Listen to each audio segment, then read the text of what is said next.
You're listening to the Death Rattle Crew, a Hearthstone podcast.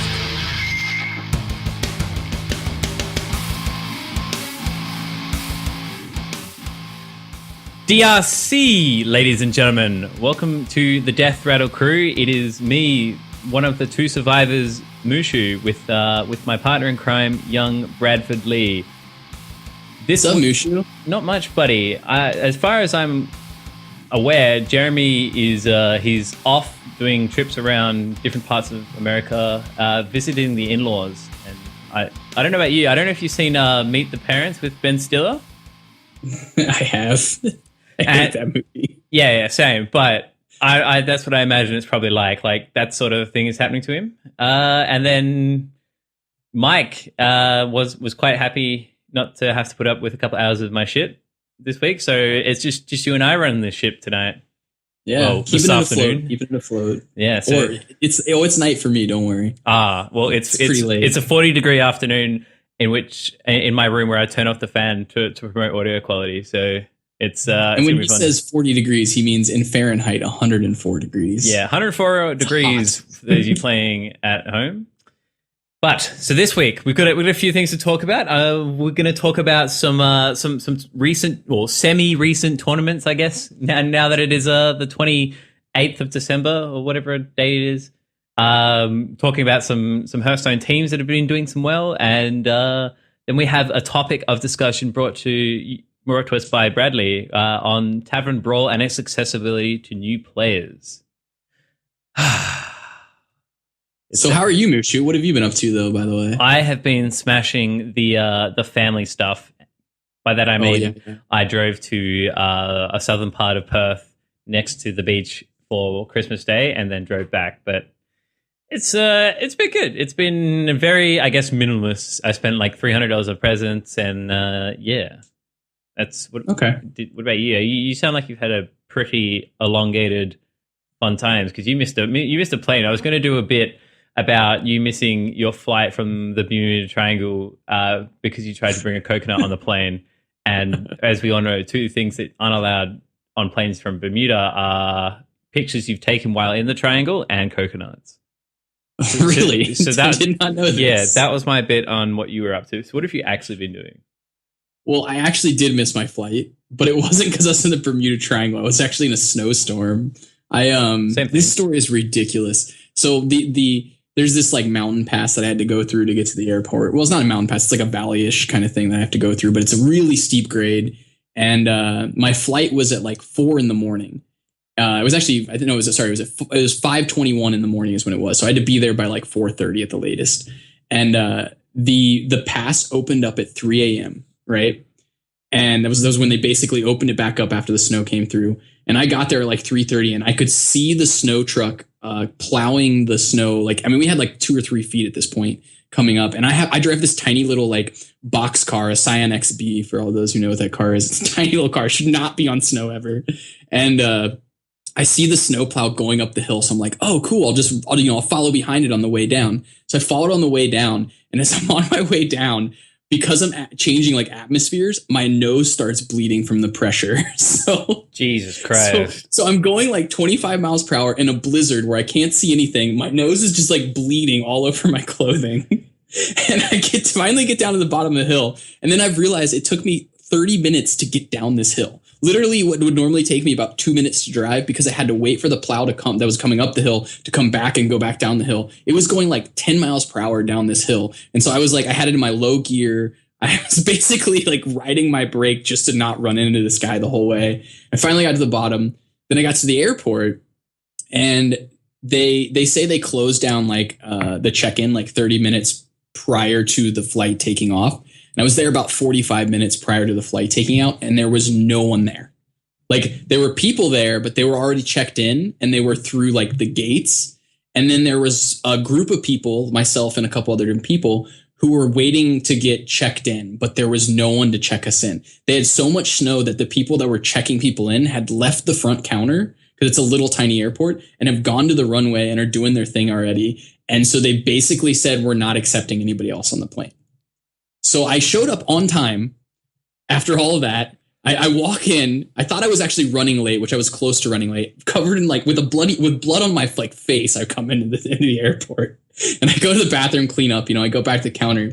And finally, like an hour and a half later, which is like an hour after the flight's basically gone away.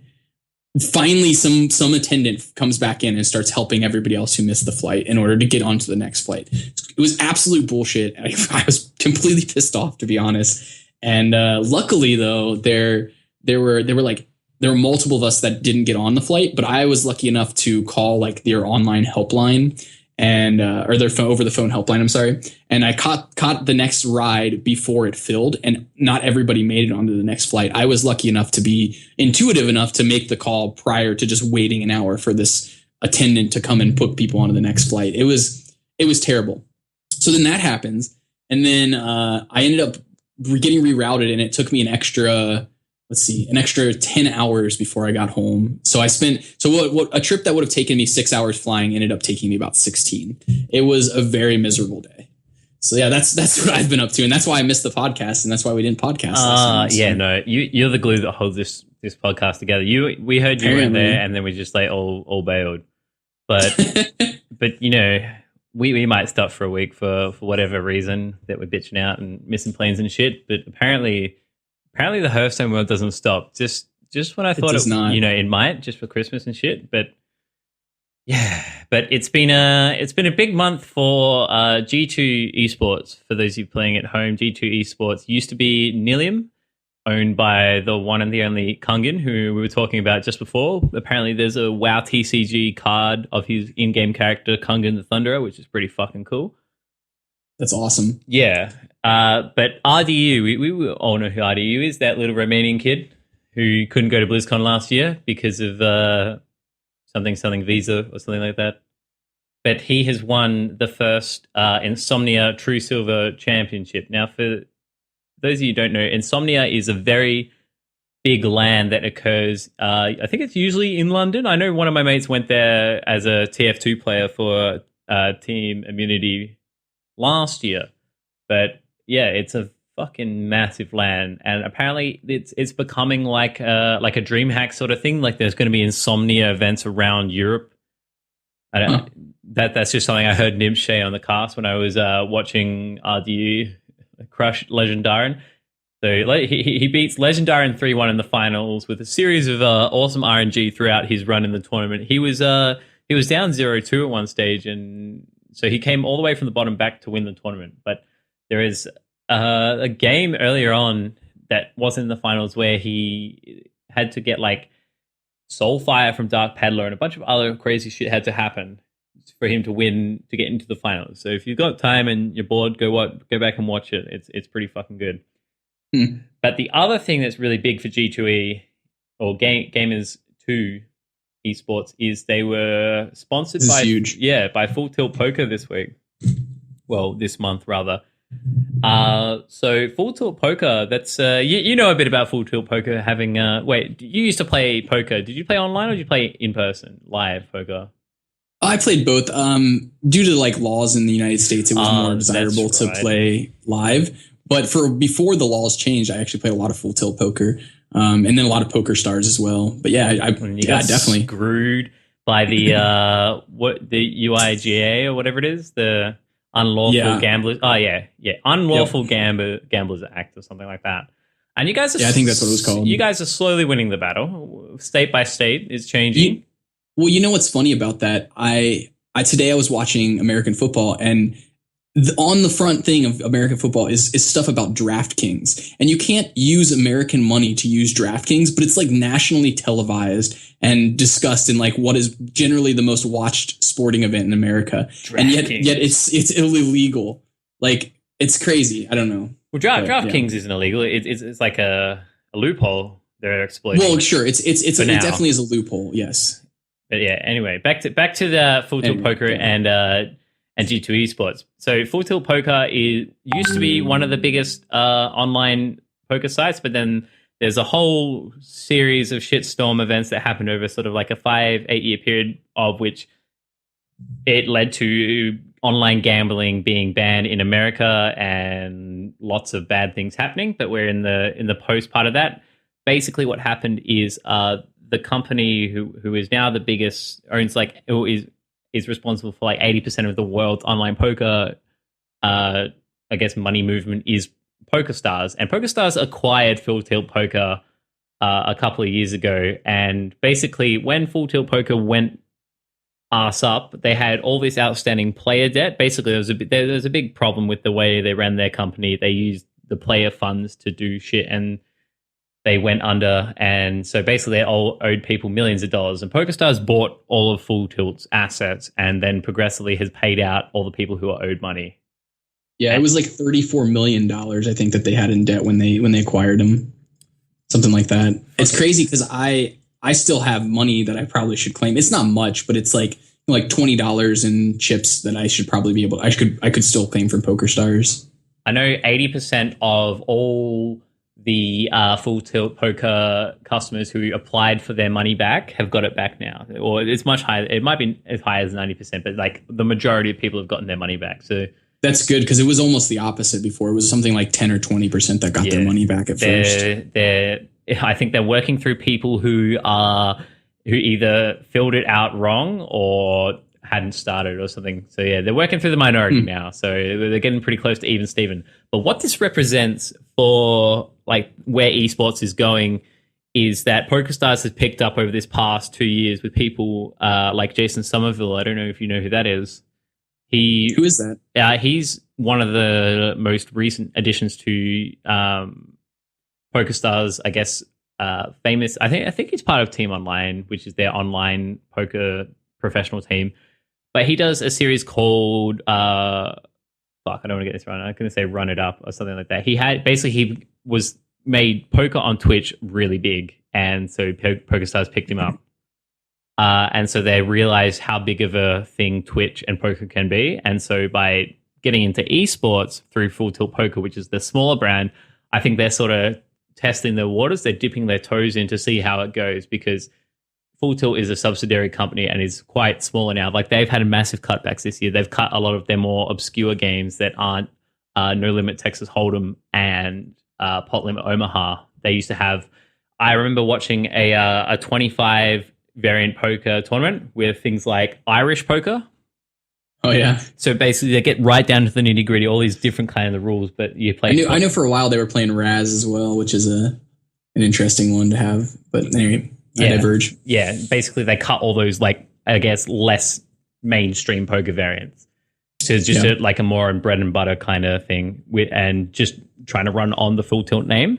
So hopefully I think it spells good things for the future of poker companies and esports. I think one thing that it's sort of like people who enjoy Magic also enjoy Hearthstone. That's one way people are describing, the connection between Hearthstone and other games. But people who like poker can also like Hearthstone because it employs a lot of the same concepts with maximizing probability and trying to get like expected value out of making certain plays, and just, I don't know, it's card games, dude. I know I very much like poker and I very much like Hearthstone.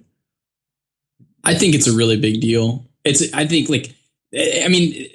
name to enter into this realm. Like we're no longer like, mom and pop putting on some sort of tournament scene. This is for real now. This is real sponsorships. Like, yeah, I mean, like outside of like maybe like Red Bull in the past or some other smaller companies that were making inputs into the scene. Like we're talking like this is a multi-million-dollar company trying to invest into a sporting event and creating a huge event from it. And I mean, like the production level, I think will increase dramatically with more influence from Full Tilt Poker. They're going to have a much wider audience, and I think it's really going to be a huge impact for the next couple of years. We're going to see it.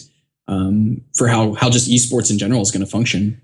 The interesting thing is, I was just thinking that it can't be long until PokerStars sponsors a team, but I was thinking the biggest team, because obviously G Gamers 2 is a European team, so I don't think it would be good legally for PokerStars to sponsor an American team because of all the current like problems with PokerStars being regulated in the USA. So maybe I could see PokerStars getting on like a massive team like or like Fnatic or something like that, like one of the bigger European teams.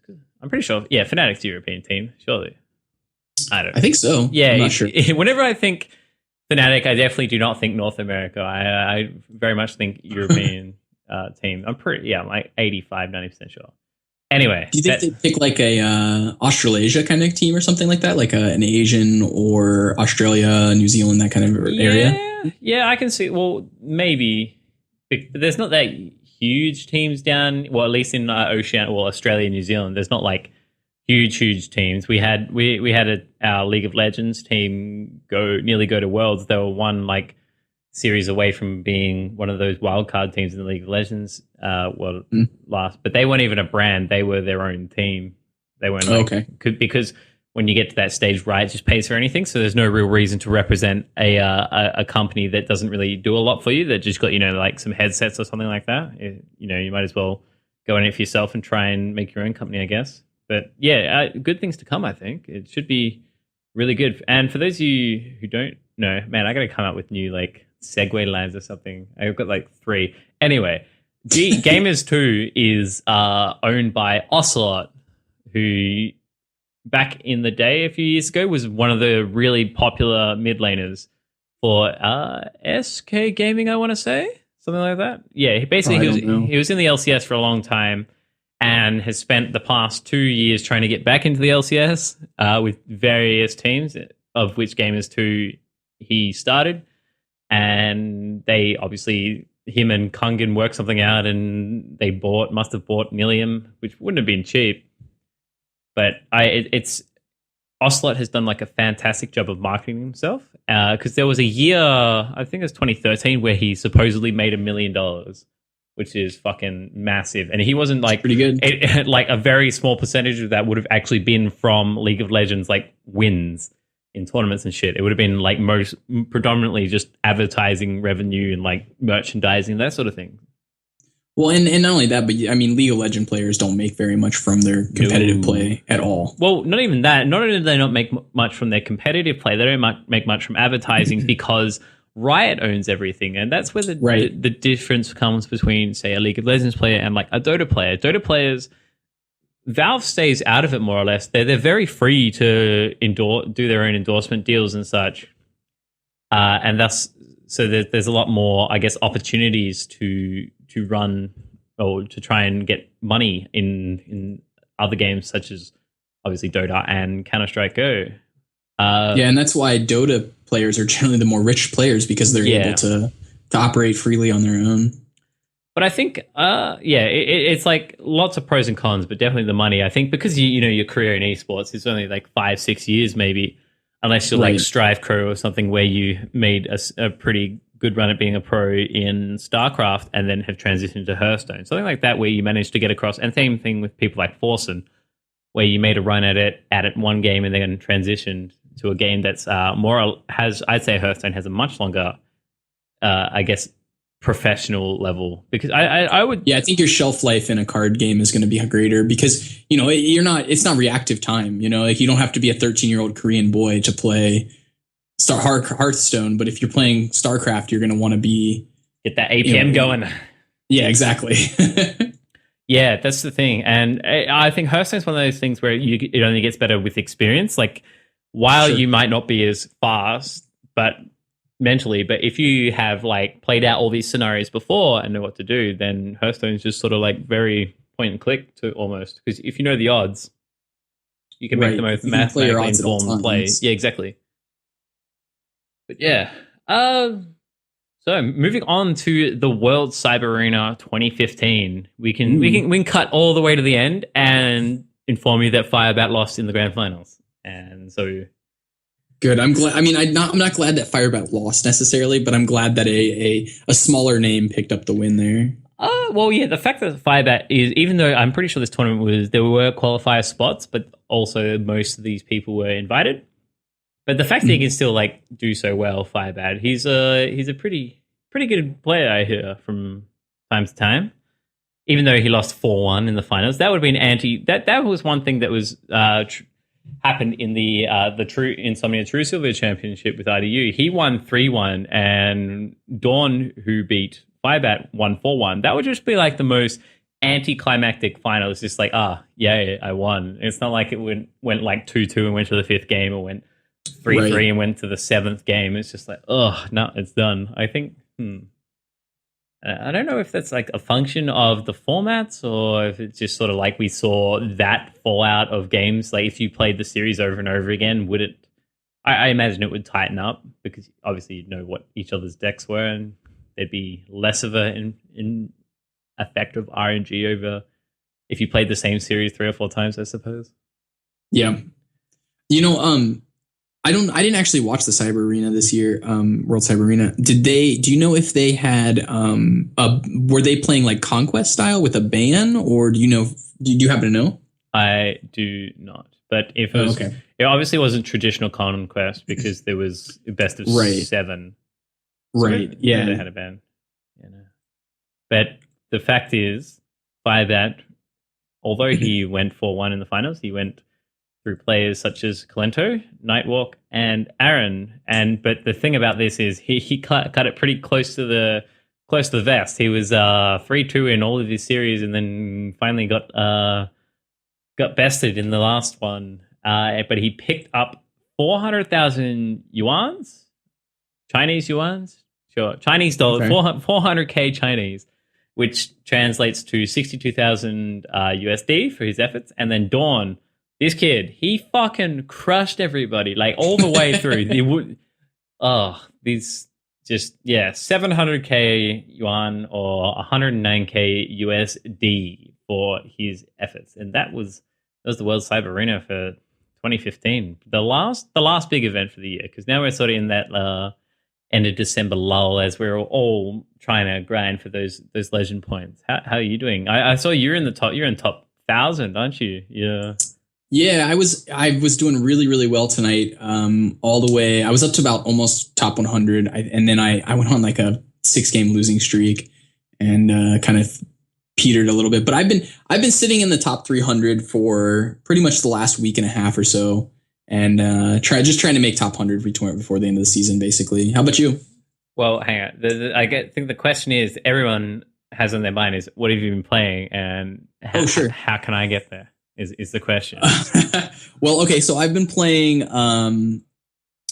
my major deck that I've been playing is a Reno Lock list. I've been playing 2 different Reno Lock lists, both of which are drastically different. One was it was actually, I just threw it together for fun because I was messing around with it at first when I think I was at like 2,000 in Legend, and I threw together a Dragon Reno Lock list that actually had Deathlord as Deathwing as my top end. Jesus.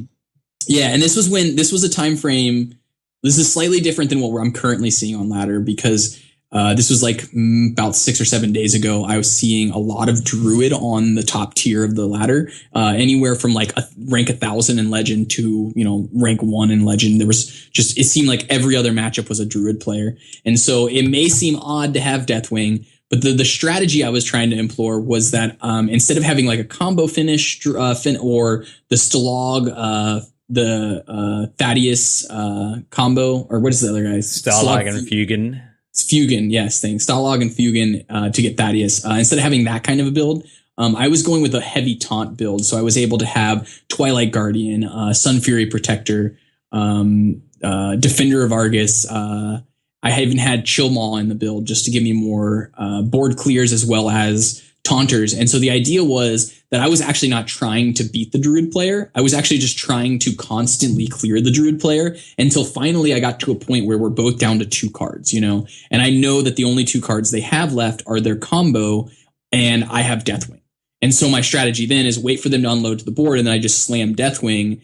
And I have no cards anymore, but then they have to use their first iteration of their combo to kill off the Deathwing. Otherwise, I have 12 damage to finish them the next turn. And so it was functioning very well. I built it, and I think I won like 15 games in a row with it.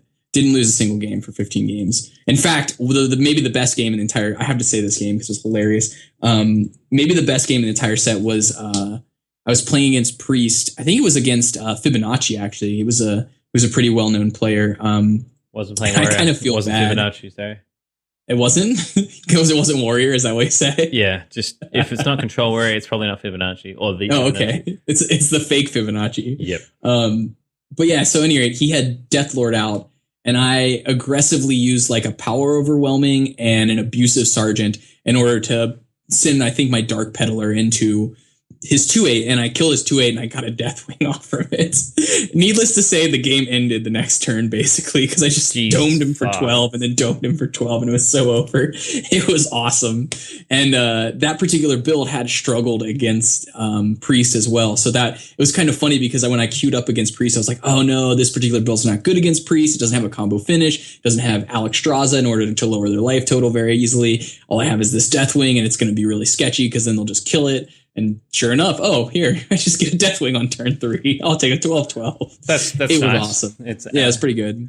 So I've been playing that list a lot. It's kind of my own kind of hybrid take on the Reno builds. But the other build that I've been playing a lot, and the build that I've been playing the last 4 days, is a different Reno lock list. It's more of a traditional Reno lock list with combo. So it's kind of the Faceless Manipulator plus Leroy Jenkins combo.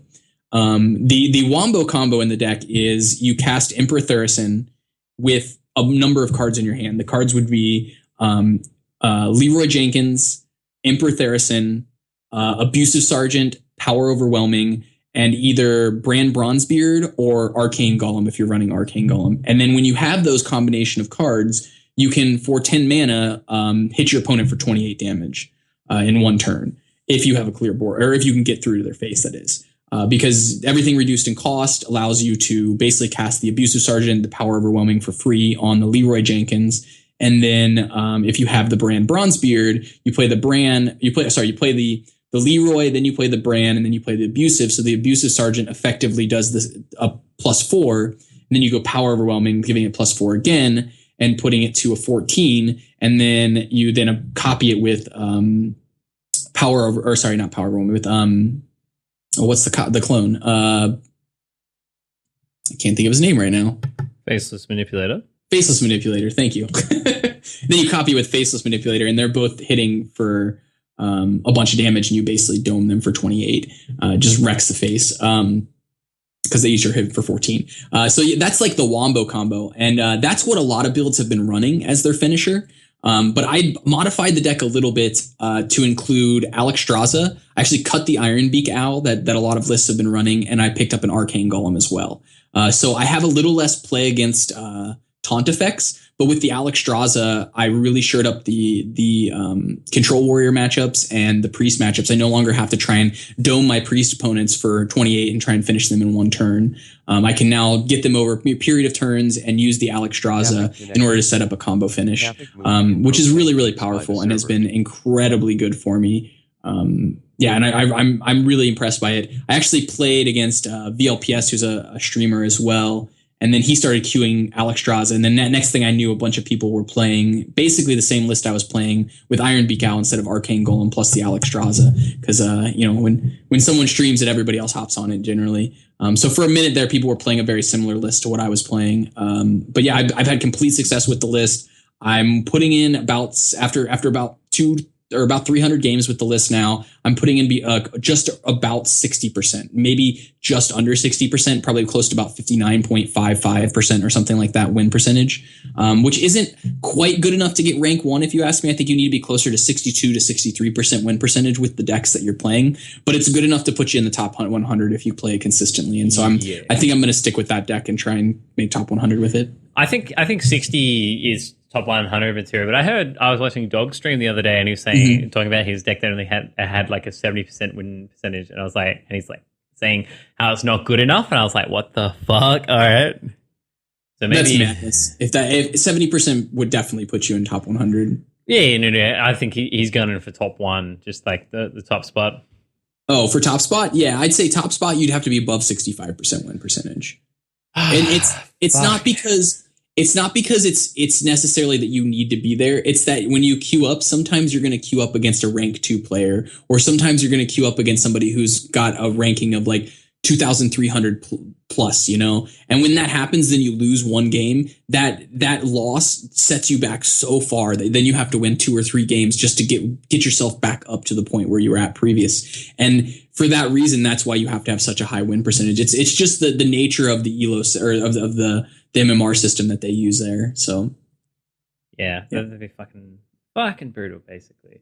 I've been struggling. I'm ranked 3 at the moment, and it's I think I should make it, maybe get my 1 BlizzCon point. I've just been I had some snags in a bun before I started recording, and it's they're punishing me. But yeah, I've been playing mostly Secret Pally, and I switched from a very standard like lower Theb into like Mysterious Challenger, Boom, and Tyrion list with the 5 standard secrets of Avenge, Noble Sacrifice, Competitive Spirit, Repentance, and Redemption, to a list that runs Secret Keepers, no Repentance, no Consecration either. It's Oskarka's list, and it's quite different, but it's very good because the shit thing about Secret Keeper is it procs off both people's secrets. Yeah. And that's just, and in a meta where it's just dominated by secrets, and with the Secret Paladin, it's just like, what does a Secret Paladin do against if you drop her in Secret Keeper? And there's been games where I've just flat out won from turn 1 because they can't deal with a Secret Keeper, and it's just a little bit dumb. And it also runs a Ragnaros, which is a card I hadn't seen for a while.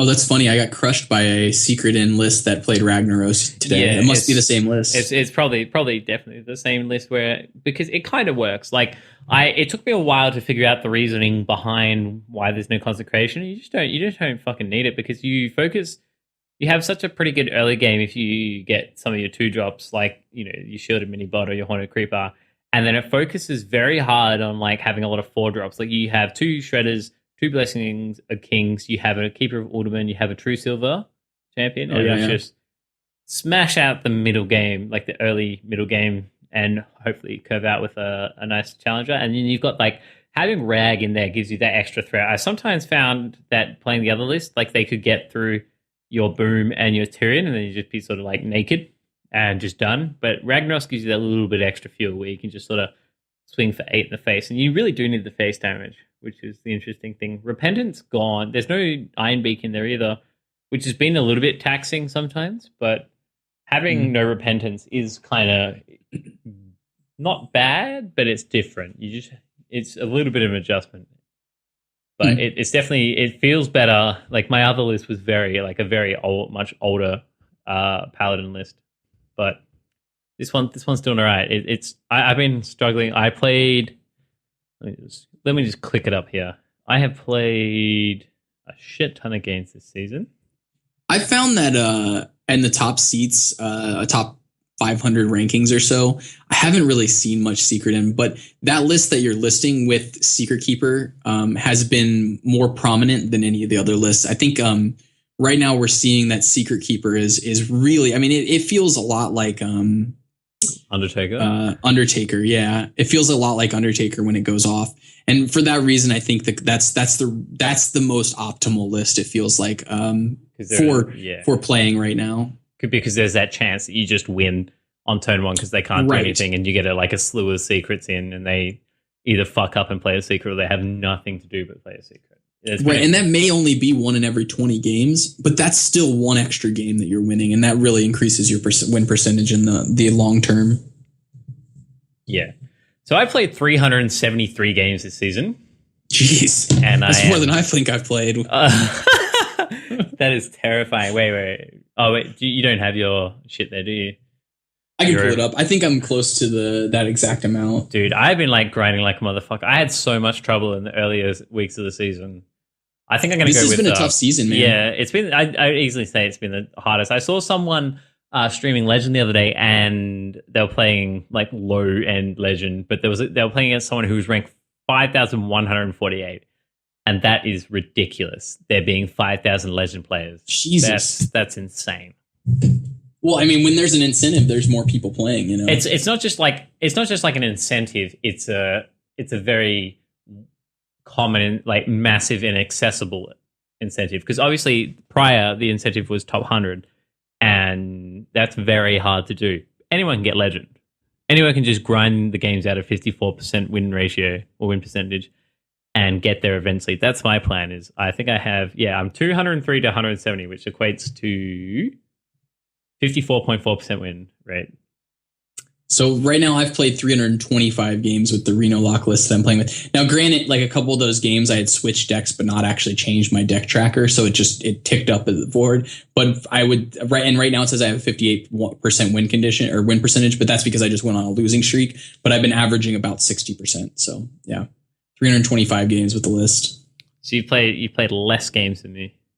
Yep. But you have to keep in mind, though, I've probably played more time-wise than you, because playing the Reno lock list, games are sometimes 30 minutes long. Why can't I see like the total time? That'd be a really cool stat. I think that would definitely be there's probably a plugin you can get for Hearthstone Deck Tracker that'll do it. If not, if someone's listening who can make that happen, I'd be very grateful and probably would pay for that sort of functionality. Anyway, I have got... What's the date today? The date today is the 28th, so I've got like 4 days or 3 and a bit days. Yeah.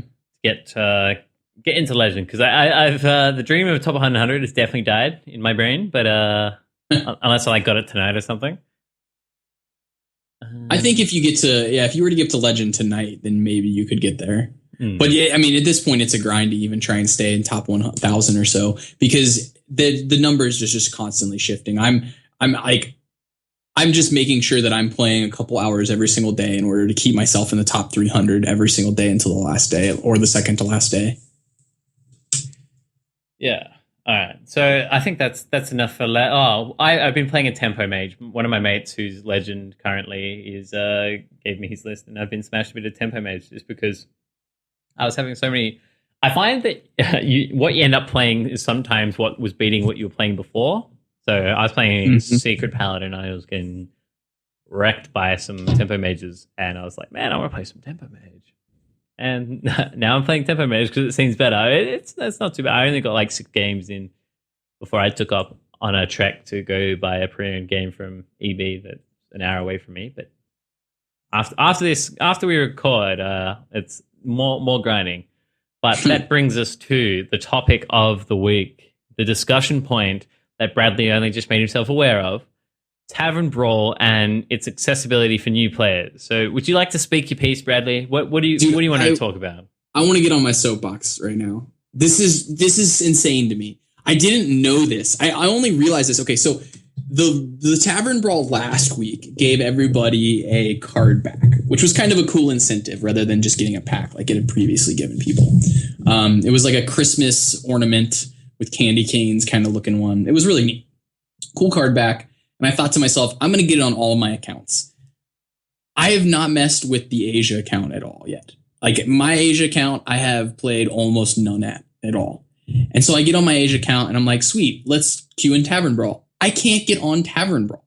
New players cannot go to Tavern Brawl. You have to be level 20 on one of your characters or one of your heroes before you can actually queue up Tavern Brawl, which is like the second that I saw that, I could not believe it. It actually like infuriated me a little bit. Like the whole purpose of Tavern Brawl, in my opinion, right, is to allow the casual player or the new player the opportunity to either complete quests or play in a more casual setting. You know, like if say you're on your phone, being able to play on Tavern Brawl is a huge draw, you know, and that's if I'm playing mobile, all I'm going to want to play is Tavern Brawl. I don't want to play competitive. In fact, I did play competitive on my phone earlier today. Actually, I played one game and I lost because of disconnect. And that's not a reason to play on mobile, because the mobile platform can't support high level competitive play. It can support. It just can't. It really can't. It's as simple as that. If anybody who's playing it and doing successful on mobile, more power to them. But there's not many of you. I know. I know Avery, who used to be on this show, would play on his phone a lot. And I was playing last night on my phone. I only fucked up once with a phone error, but I feel like if I accidentally clicked my hero power when I didn't mean to, but that only happened once. And I feel like if I was regularly using my phone, then that wouldn't happen because I'd be used to it. I don't think it's Maybe if you're like, who's your carrier? Like Sprint. My carrier, I think it was more of a carrier issue. No, it's not AT&T. It's not that quite that bad. Verizon. I don't know much about Sprint the telcos. is what I have. You're on the Sprint network. If you want to save time, save money, get on Sprint. Yeah, I guess so. Why are they not sponsoring it? I'd love to do a Sprint. Anyway, continue. Actually, I'm going to sidetrack real quick. The reason I lost that game too was that the client couldn't process. I think it was the client crashed is what happened. I don't think it was Sprint. I honestly don't. Because it was the turn where you would go Leroy Jenkins, give it power overwhelming, and then faceless manipulator, the Leroy Jenkins, and win. And I had gotten the Leroy out and I had cast the power overwhelming on the Leroy and I had clicked to make a copy of the Leroy Jenkins and it crashed. And then by the time I had queued back up, it was my opponent's turn and the Leroy had been played, but not the faceless manipulator. And I couldn't win at that point. And not only that, but I gave him my opponent 1/1s to kill my Leroy. And I wasted my power overwhelming. It was just, it was infuriating. I mean, at the time I was ranked like 200 and then I just lost a game where I clearly had the win. It was against Priest, which is almost a buy with the Reno lock list that I was running. It's like as long as you play it correct, you're going to win 95% of the time kind of deck or matchup, and got wrecked. That's the 5% where you misclick or the game forces you to concede. But I don't know. That drives me nuts. So that's why on mobile or on when I'm traveling, moving around, or if I'm a new player, if I'm a casual player, I'd much rather be playing Tavern Brawl. But I can't do that as a new player. And I don't understand. They talk about barriers to entry, and it's been a thing. It's been a topic of discussion within development team. And I've seen it on Reddit. I've seen it in other different spots about how there is a definite barriers to entry for new players. And some people have come up with ways to remediate that with maybe we give them more packs when they become a new player. Maybe we give them the whole classic set or, some pieces of the classic set. Or, we make it easier to obtain more bonus gold from some early, leveling of your heroes in order to give people a little bit of a jump start into the game. And those are all great suggestions, but I think right off the bat, you just need to unlock Tavern Brawl for those players. It's not incredibly complex of a game, right? It's a complex game, but a lot of the people that are transitioning into this game already have somebody else who's bringing them in at this point, or have some experience with a TCG or a CCG, a collectible card game, like Magic, for instance. And so a lot of those players are going to be able to pick up Tavern Brawl relatively easy. And I think, honestly, if you just made the barriers to entry for Tavern Brawl something like, hey, play 5 games, now it's unlocked.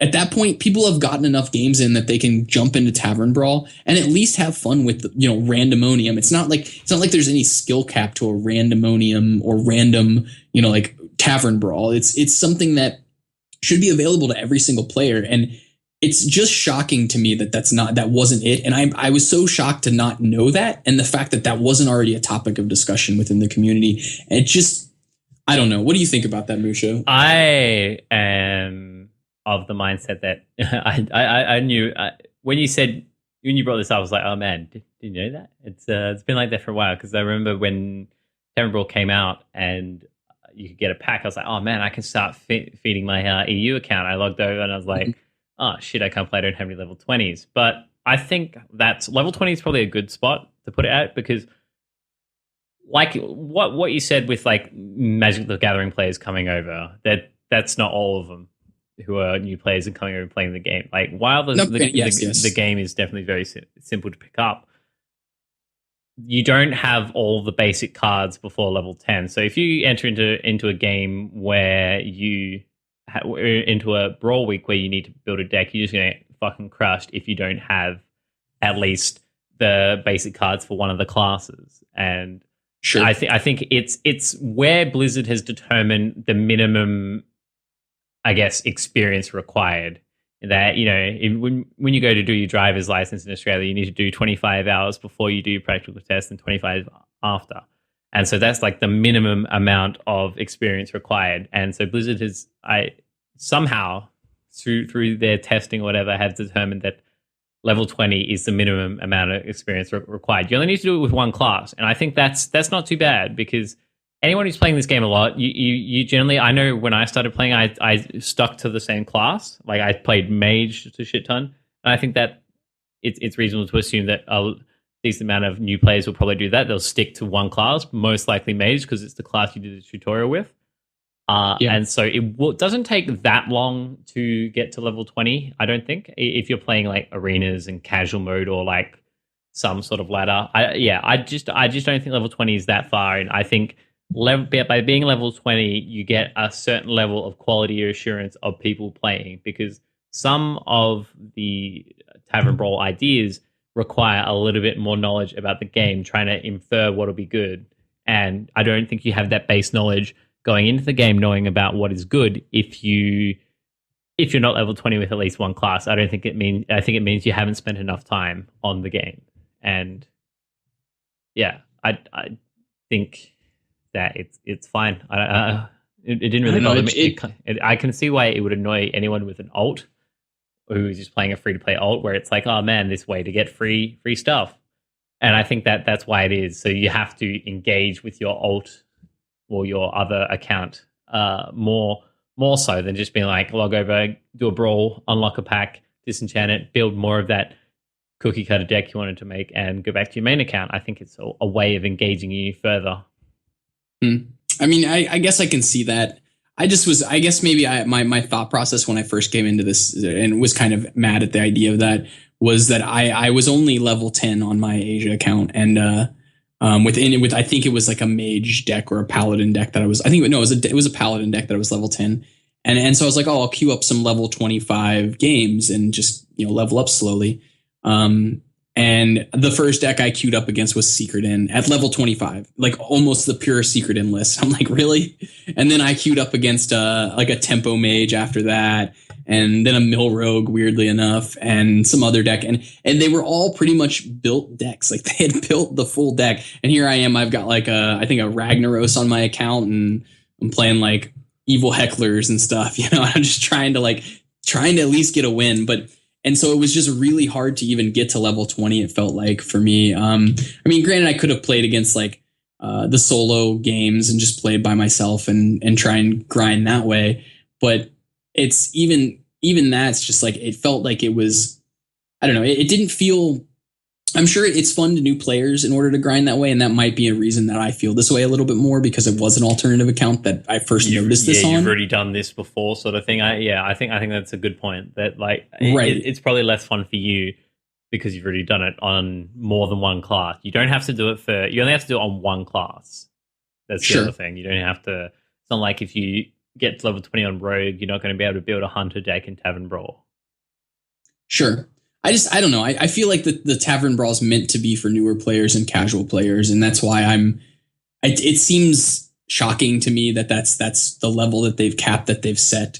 I don't know. Maybe at Blizzard they know better, than they know how to market it better. They know they know the strategy. They know what people are looking for it, or the level of time that somebody needs to commit to it in order to feel comfortable with Tavern Brawl. But it just feels like an obscure number that they picked, that they were just like, yeah, 20 seems like a good number. And it doesn't, I don't know. It feels to me that it would be easier to make the game accessible if you reduce that number, or you change the way that you unlock Tavern Brawl, or if Tavern Brawl was even just available at first. So I don't know. It just that just drives me nuts, and it's something that I wanted to get on my soapbox and preach about, and say that might be the thing that I now dislike the most about the game. But I hate to say it. If that's the thing that you dislike about the game, I think that they've done a pretty good job. If what you hate is because you can't play Tavern Brawl on your alt because you're not level 20. Well, no. Well, I mean, like I'm thinking of it from like an expansion standpoint. Like if you want to expand the market that Blizzard has and the amount of people that are playing this game, I think that's, like Tavern Brawls are incredibly fun. And if you want to draw in a casual crowd, and this game is meant to be originally designed at least for casual crowds, I feel like that's something that you need to make accessible to people. I don't know. It's just, I don't know, a little bit infuriating. I don't think, I generally do not think that level 20 on one class is a barrier, like a significant barrier that requires like community input to try and get change. I just don't think it's that. No, I understand. I think when a new player logs in, they do the tutorial, they come out the other side, they're like, oh man, what to do now? And they see Tavern Brawl blacked out, saying, or whatever it does when you're not level 20. It's like, oh man, that it's like progression. If you basically when you get Tavern Brawl as your from the get goes and you play it, there's just no progression. I think the idea is it's supposed to be perceived as progression. People fucking love progression. Having that little bar of experience show up and be like, oh man, I'm gonna level up and get a new card. Oh man, if I get to level 20, I unlock a whole new mode that gives me a free pack each week. It forces them to spend more time into the game, other than like Tavern Brawl was referred to as I'm pretty sure I've referred to it as being like super casual mode, and by making it accessible from level 1 straight out of the tutorial, I think that it makes the super casual. It's a super casual mode of a super casual mode. It's just sort of like there's no incentive for them to stay engaged in Hearthstone. They play their one Tavern Brawl a week. That's it. But this way, they have to play other things. They have to play Arena. They have to play Ladder. They have to play against the Innkeeper a bunch more times, and that's more likelihood that they get engrossed in the game. They're like, hey, this is fun. I'm learning. I'm getting better. I want to unlock more cards. I want to maybe spend some money on this account. I want to play Tavern Brawl when I get to level 20. But I think it's too much of a flood of information just to go from level 1 and just have I don't necessarily mean that it needs to be available immediately necessarily. I just feel like the barrier of level 20 might be, I don't know, maybe I'm wrong, but I was shocked when I first saw that, and that's why I wanted to get on my pedestal and discuss it. So we'll tweet at BBroad and be like, why is it level 20? Why isn't it level 10? Why isn't it level 15? And then he'll reply with a gif of just him laughing. And then just like, haha, who's this idiot? But yeah, I don't know. I just wanted to discuss that at least real quick. So yeah, it's a solid point of discussion. Yeah. The last thing that I wish to bring up this week in this, I guess this is almost a PSA version, in that it was a public service announcement that only you and I have been casting tonight.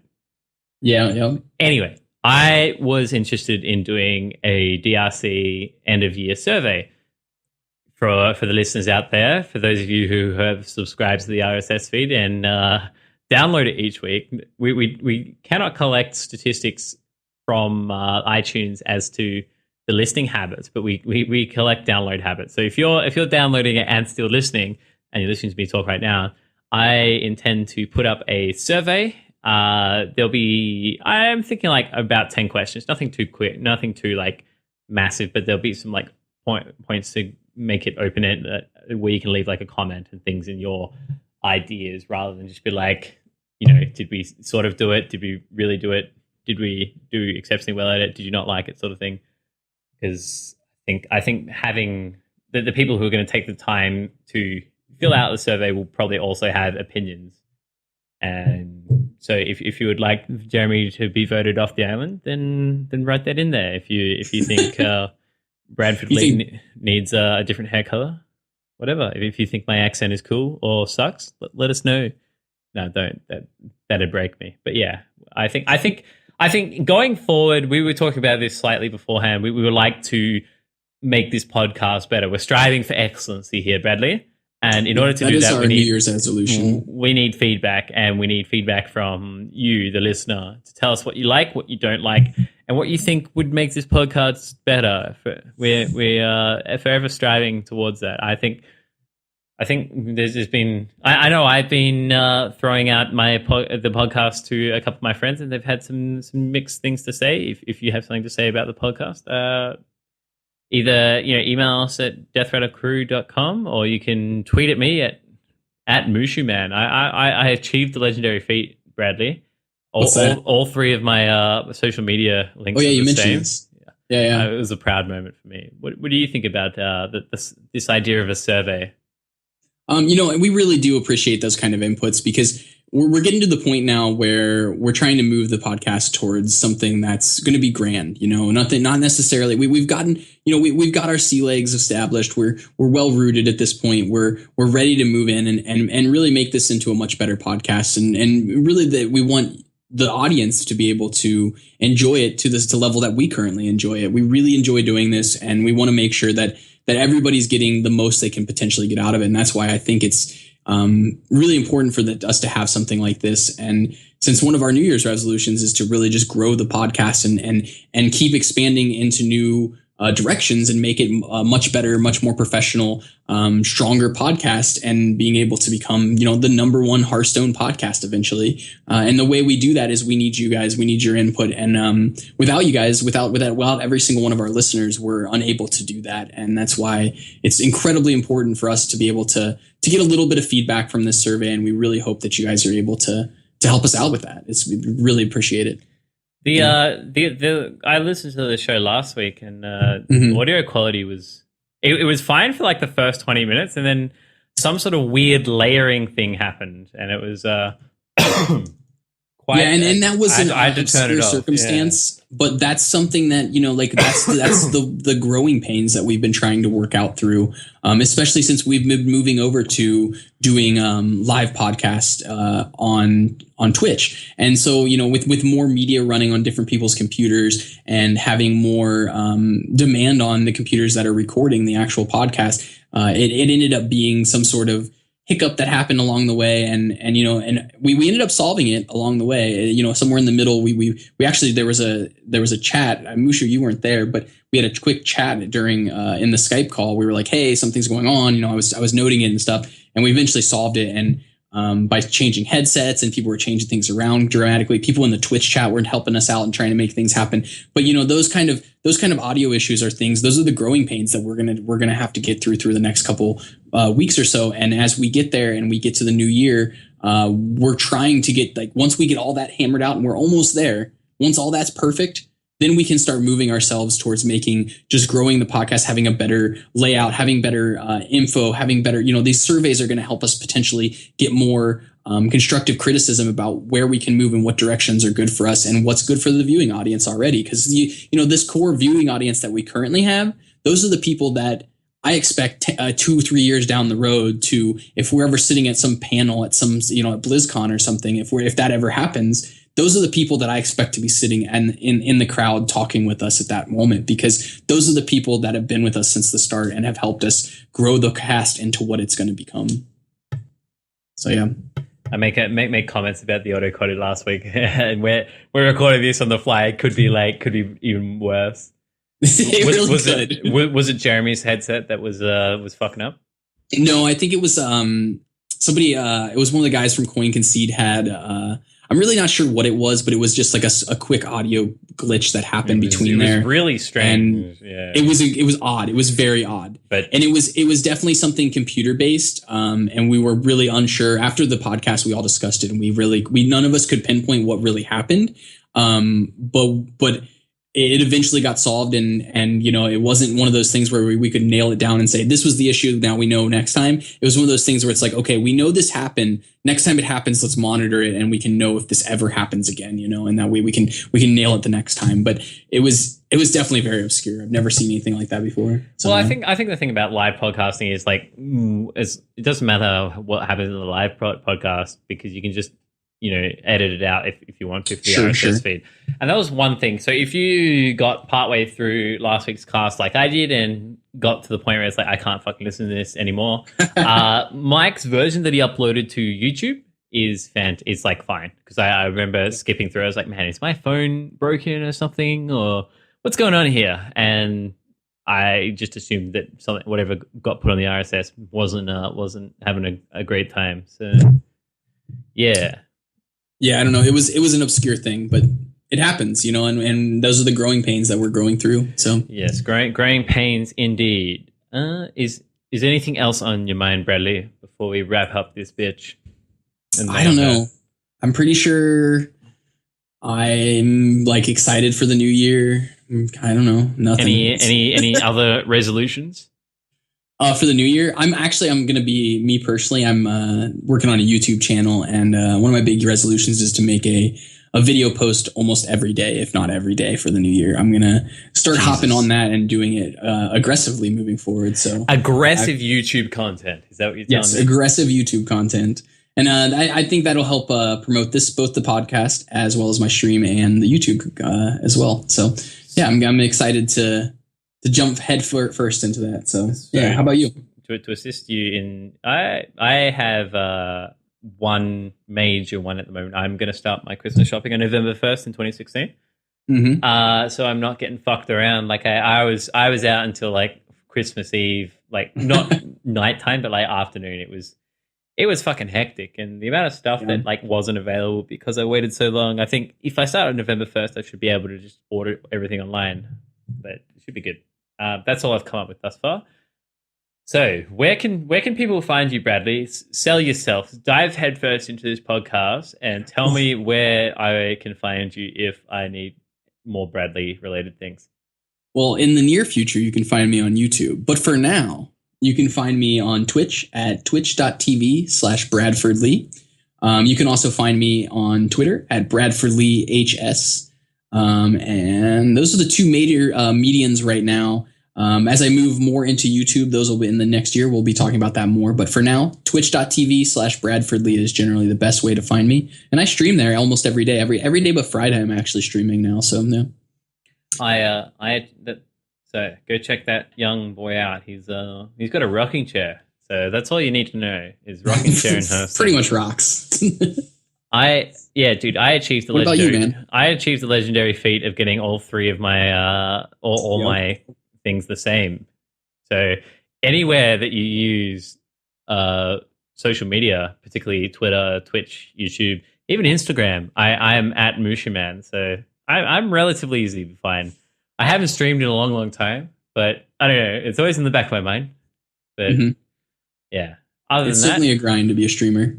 Yes, yeah, that's what it is. That's what it is. It's not so much the playing when no one's watching was fucking brutal. That's what I hated in my first couple of weeks. Like the 8 or 9 hours out of like the 40 that I did where I had like 5 or 6 people watching. It was fine. I had a great time. But it's like, yeah, with no one there. And I think that's what would happen to a majority of people. Yeah, I think that's what pushes a lot of people away from broadcasting on Twitch at first. But you have to get through that period to get anywhere. But maybe one day. As for the Death Rattle Crew, you can find us at deathrattlecrew.com, or if you like the podcast, make sure that you subscribe to us as always on iTunes or whatever podcast system you have. Also, you can now find us on Twitch as well. So like Death Rattle, or it's twitch.tv/deathrattlecrew. And we actually do it all live there now too. So make sure that you follow us on Twitch as well. So the next time that we're on live, you can see that we're popped on live, and you can listen to the podcast about a day earlier or so than everybody else gets to hear it, which is kind of cool. And you get to hear the mess ups, all the crazy little antics at the end and beforehand, and the chat's actually really active throughout the entire process, which is really cool as well. So yeah, that's cool. Really, that sounds fantastic. You've got it down to like such a fine line of finest at here and there, finest everywhere. But yeah, we're all over the place. We very much like reviews. So if you rate us and review us on iTunes, we will love you forever. But for the Death Rattle Crew, I am Matt Mushu Hill. He is Bradford Lee Grant Redhead Junior Triangle. So he survived, boys and girls. We'll catch you next week. Straight.